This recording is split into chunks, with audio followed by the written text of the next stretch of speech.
Hello friends, this is Sia. Welcome back to my channel Study Lover Sia and welcome back to the Hindu Daily Articles. तो आज हम लोग देखेंगे दो article जो कि यूपीएससी के पॉइंट ऑफ व्यू से इम्पोर्टेंट है। जो पहला आर्टिकल हमारा है वो प्रेस फ्रीडम के बारे में है। प्रेस फ्रीडम यानी हमारे देश की मीडिया कितनी स्वतंत्रता के साथ काम कर रही है, उसे कितनी स्वतंत्रता दी गई है और ये जो प्रेस फ्रीडम है इंडिया का वो दुनिया में क्या रैंक रखता है, इसका क्या रैंक है, जो कि अभी हाल में 2022 का प्रेस फ्रीडम इंडेक्स पब्लिश किया गया है। तो जो है इसमें क्या स्थान है इंडिया का, देखते हैं हम लोग। इंडिया का जो स्थान है वो अच्छा नहीं है, चिंताजनक है, वरिंग है, क्योंकि इसका जो स्थान आ गया 150 यानी 150वां, टोटल 180 देशों में 150वां स्थान इंडिया का है। इंडिया का 150वां स्थान है और ये जो है 8 पॉइंट क्या हो गया, ऊपर चला गया है। यानी 2020 के फ्रीडम इंडेक्स में इसका जो स्थान था वो 142 था, लेकिन इस बार क्या हो गया 2022 के फ्रीडम इंडेक्स में इसका स्थान 150 हो गया है, जो कि चिंताजनक है। और इसके बाद हम लोग देखेंगे कि इसकी रैंकिंग कैसे की जाती है, प्रेस फ्रीडम की रैंकिंग कैसे की जाती है कि ये किस पोजीशन पे कैसे आ गया। तो देखिए इसकी जो रैंकिंग की जाती है वो 5 बोर्ड कैटेगरीज होते हैं जिनकी परफॉर्मेंस के बेस्ड पर इनकी रैंकिंग की जाती है। जो पहला होता है वो पॉलिटिकल कॉन्टेक्स्ट होता है, फिर लीगल फ्रेमवर्क होता है, इकोनॉमिक कॉन्टेक्स्ट होता है और सोशियो कल्चरल कॉन्टेक्स्ट होता है, फिर सेफ्टी ऑफ जर्नलिस्ट होता है। तो ये 5 कैटेगरीज होते हैं जिनकी परफॉर्मेंस के बेस्ड पर रैंकिंग की जाती है प्रेस फ्रीडम की। तो किस देश का क्या रैंक है ये भी हम लोग देखेंगे। तो जो इसमें देखते हैं इस 5 कैटेगरीज में इंडिया का क्या रैंक है, किसमें अच्छा किसमें बुरा है। तो इंडिया का जो लोवेस्ट रैंकिंग है ना वो किस में है, सेफ्टी ऑफ जर्नलिस्ट में है। सेफ्टी ऑफ जर्नलिस्ट यानी भारत की जो जर्नलिस्ट है, मीडिया वाले हैं, उन्हें कब क्या हो जाए कुछ पता नहीं रहता, यानी इस बात की उन्हें डर लगी रहती है, एक टाइप का उन्हें भय बना रहता है कि उनकी जान को क्या रहती है, खतरा रहती है। और इसका जो पोजीशन है, रैंक है वो क्या है 163 163वां है, जो कि सबसे ख़राब है। और इसके बाद जो बेस्ट है वो लीगल फ्रेमवर्क में है, जो 120 की रैंक पे है। तो अब हम लोग देख लेते हैं कि किस देश का क्या रैंक है इस इंडेक्स में। तो जो पहला स्थान है वो नॉर्वे का है और उसके बाद अर्जेंटीना का है, ये 29वां स्थान है। फिर साउथ अफ्रीका का 35वां स्थान, फिर यूएस का 42वां स्थान है, फिर नेपाल का है 76वां और ब्राज़ील का 110, फिर इथोपिया का है 114, इसके बाद साउथ सूडान का 128वां, इसके बाद आता है इंडिया का 150वां स्थान है और सबसे बाद में किसका है, नॉर्थ कोरिया का। नॉर्थ कोरिया की जो प्रेस है उसे ज़रा भी किसी चीज़ की फ्रीडम नहीं है, जिसका स्थान सबसे लास्ट में आता है। तो सबसे पहले क्या है, नॉर्वे का है, सबसे पहले किसका स्थान है, नॉर्वे, यानी नॉर्वे में प्रेस को पूरी फ्रीडम है। और इंडिया का क्या स्थान है 150वां। तो ये सारी चीज़ें हमें याद रखनी ज़रूरी है। फिर इसके बाद हम लोग देख लेते हैं कि जो ये कैटेगरीज़ है ना, किस कैटेगरीज़ में इंडिया का क्या पोजीशन है। 2 तो हम लोग देख ही लिए हैं, फिर ये 3 भी हम लोग देख लेते हैं। तो ओवरऑल जो पोजीशन है वो क्या है, 150 है। और इकोनॉमिक कॉन्टेक्स्ट में जो इसका स्थान है, पोजीशन है, वो क्या है, 149 है। और पहले लेजिस्लेटिव फ्रेमवर्क में 120, जो कि अच्छा है, सबसे अच्छा है। और पॉलिटिकल कॉन्टेक्स्ट में क्या है, 145 है। और फिर सेफ्टी ऑफ जर्नलिस्ट, जो कि सबसे बुरा है। और यही मेन रीज़न है कि इंडिया का जो रैंक है वो 150वां आ गया है। फिर इसके बाद सोशियो कल्चरल कॉन्टेक्स्ट है, इसमें जो पोजीशन है 127वां का है। तो ये 5 कैटेगरीज थे जिसमें इंडिया का परफॉर्मेंस इस तरह से है। जो सबसे अच्छा है वो क्या है, लेजिस्लेटिव फ्रेमवर्क है। जो सबसे बुरा है वो क्या है, सेफ्टी ऑफ जर्नलिस्ट का है। अब हम लोग आगे देख लेते हैं कि इंडिया का कब क्या पोजीशन रहा, किस सन में क्या पोजीशन रहा।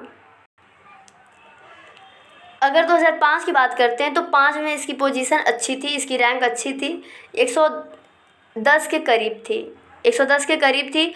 और 2000 की बात करें 2010 में इसका क्या था पोजीशन, 120 के अबव था, यानी 122 कह सकते हैं। और 2015 में ये 140 के करीब था और 2022 में 142 हुआ। और 2020 में क्या हुआ, 142, और 2022 में क्या हो गया, 150। तो ये थी इसकी पूरी पोजीशन कि कब कितना था ये।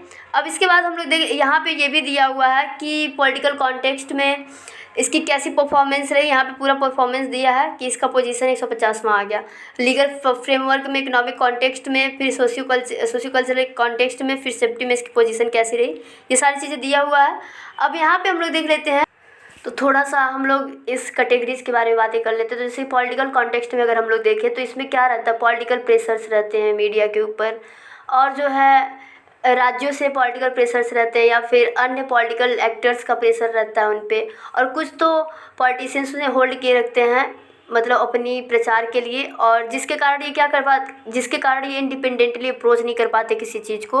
और इसके बाद हम लोग देखते हैं लीगल फ्रेमवर्क को। अगर देखें लीगल फ्रेमवर्क की बात करें तो जिसमें एबिलिटी होनी चाहिए किसकी, इन्फॉर्मेशन देने की, इन्फॉर्मेशन तक पहुँचने बिना किसी डिस्क्रिमिनेशन, बिना किसी भेदभाव के, और जो है प्रोटेक्ट करने की सोर्सेज, यानी जो सोर्सेज होते हैं, स्रोत होते हैं, उनकी प्रोटेक्ट करने की एबिलिटी होनी चाहिए। तो ये सारी चीज़ें कुछ मतलब ठीक ठाक थी, क्योंकि लीगल फ्रेमवर्क में इसका जो रैंक है अच्छा है इंडिया में। और इसके बाद जो है इकोनॉमिक कॉन्टेक्स्ट की बात करें तो इसमें कुछ बिजनेसमैन जो होते हैं, कुछ इकोनॉमिक कॉन्टेक्स्ट होते हैं जो मीडिया को क्या करते हैं, यूज करते हैं अपना एडवर्टाइज करवाने के लिए, और कुछ कमर्शियल पार्टनर्स भी होते हैं जो मीडिया को यूज करते हैं अपनी बिजनेस इंटरेस्ट को प्रमोट करने के लिए, डिफेंड करने के लिए ऐसा करते हैं। और फिर सोशियो कल्चरल कॉन्टेक्स्ट की बात करें तो अगर सोशियो कल्चरल की बात करें तो जब जैसे कि इससे पता चल रहा है कि ये क्या सामाजिकता से लेकर के हो गया, जिसमें क्या होते हैं, जिसमें डर रहते हैं टैक्स किसके कारण, जेंडर और क्लास और इथेनिसिटी, रिलीजन के कारण क्या होते हैं, डर होते हैं। ये सारी चीज़ें सोशियो कल्चरल कॉन्टेक्स्ट में आ जाती है। फिर सेफ्टी, इनकी जो सेफ्टी की बात किया जाए तो सेफ्टी ऑफ जर्नलिस्ट की, इसमें जो होता है बॉडली हार्म होता है, जिसमें बॉडली हार्म में क्या आ जाते हैं, मर्डर भी आ जाएंगे, वायलेंस आ जाएंगे, अरेस्ट आ जाएंगे, डिटेंशन आ जाएंगे। और इसमें साइकोलॉजिकल इमोशनल क्या होते हैं, डिस्ट्रेस रहते हैं। और ये जो क्या रिज़ल्ट देते हैं, बहुत ही बुरे रिज़ल्ट देते हैं, ज़बरदस्ती का इसमें मतलब सारी चीज़ें एक ज़ोर ज़बरदस्ती करवाया जाता है।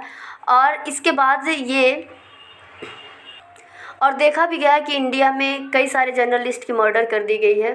तो ये सारे रीज़न हैं जो कि इंडिया का क्या पोजीशन आता है, 150 आता है, 150वां स्थान आता है प्रेस फ्रीडम में। नेक्स्ट आर्टिकल है सेक्स रेशियो पे। सेक्स रेशियो पे हमारा नेक्स्ट आर्टिकल, यानी सेक्स रेशियो मीन्स 1000 मेल पर कितनी फीमेल, है ना, यानी कि 1000 पुरुष पर कितनी महिलाएं जन्म लेती हैं। तो ये हमारा है सेक्स रेशियो, जिसमें हाईएस्ट कौन है, लद्दाख है। सेक्स रेशियो में सबसे आगे कौन राज्य है, लद्दाख है।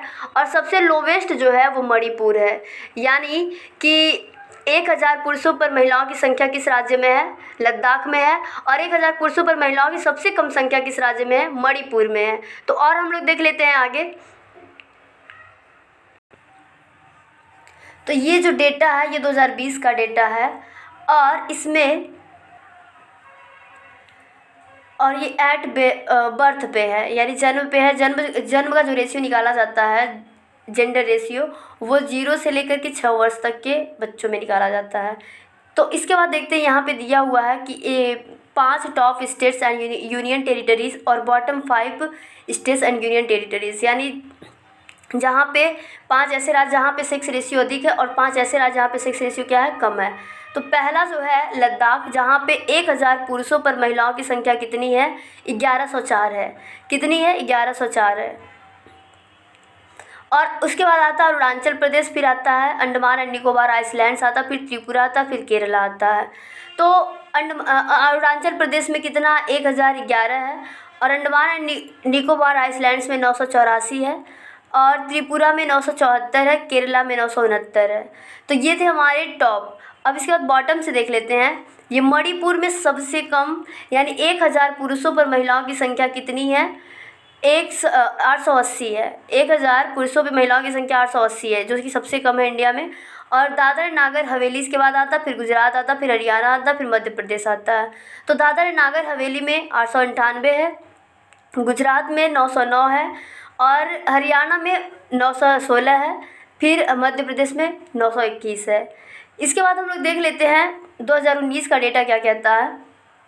बात करें 2019 का, तो 2019 में जो सेक्स रेशियो था, सबसे हाईएस्ट जो राज्य था अरुणाचल प्रदेश था, जिसमें 1024 महिलाएं थीं 1000 पुरुषों पर।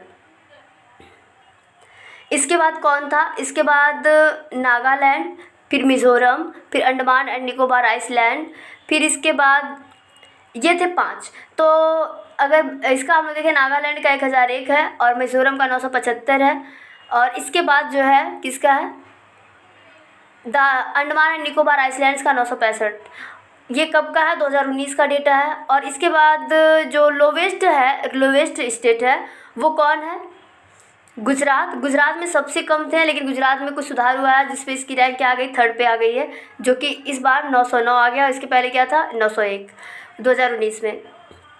फिर इसके बाद कौन था, असम, फिर मध्य प्रदेश, फिर इसके बाद जम्मू एंड कश्मीर। असम यानी 903, मध्य प्रदेश 905 और जम्मू कश्मीर में 909।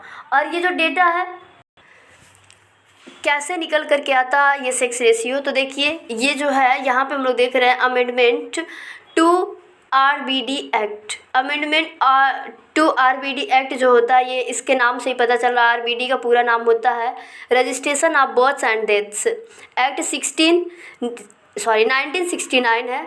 तो इसके नाम से ही पता चल रहा है कि ये क्या करता है, कितने बर्थ हो रहे हैं, कितने डेथ हो रहे हैं, उसको रजिस्टर करता है। यानी पूरे साल में कितने जन्म हुए, कितने मृत्यु हुए हैं, उस सब को क्या करता है, ये रजिस्टर करता है, और इसी के अकॉर्डिंग जो है क्या निकलता है, और पूरे नेशनल लेवल पे होता है।